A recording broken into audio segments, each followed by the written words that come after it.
Well, another public relations battle for Apple tonight. The company's popular online music store, iTunes, appears to have been hacked.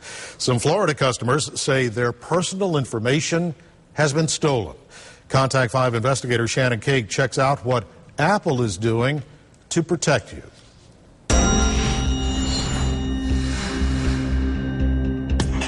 We scroll, select, and download. It is the fastest, most popular way to purchase music and hook up with our favorite tunes.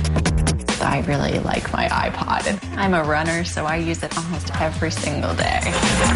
Laura Stevens from Boynton Beach buys music for her iPod on iTunes. I'm addicted. It's a massive online music store run by Apple.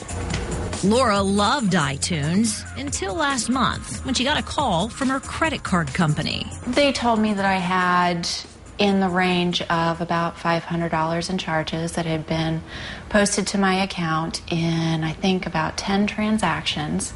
But it started at 3 in the morning. And you didn't make those purchases? No, I did not. Across the state in Tampa, a similar story from Jennifer Hunsaker. My credit card company called me and said, we have a fraud alert and we want to check to make sure these purchases are yours. It turns out high-tech thieves hacked into iTunes accounts across this country and used customers' credit cards that were already on file to rack up bogus charges.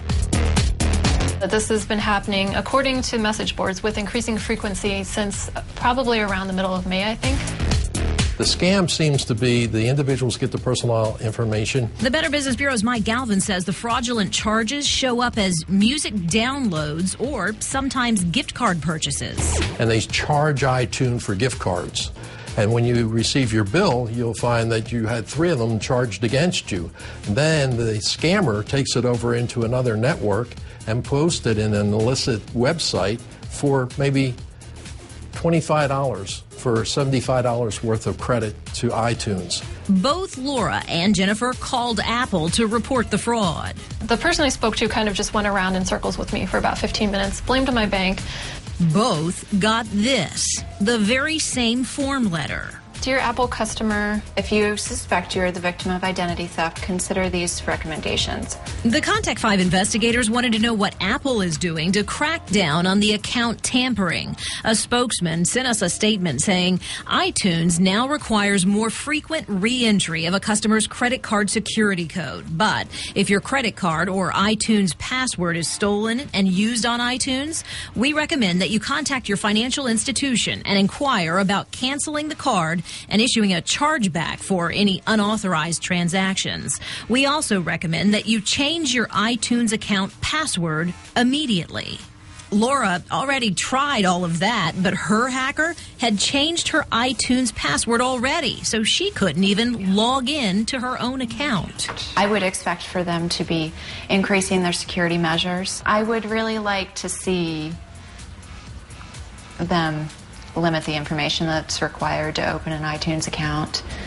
I'm not sure why they need a credit card unless if you're going to be making charges to it. Even Mike Galvin seems surprised that Apple isn't doing more. I really can't speak for Apple, but I would think that we would look for them as a trusted member of our community to step forward and make sure the adequate software updates are taking place to make the individual as secure as possible with their financial and personal information that's entered. It's one of those things that you never think is going to happen to you, and when it does, it's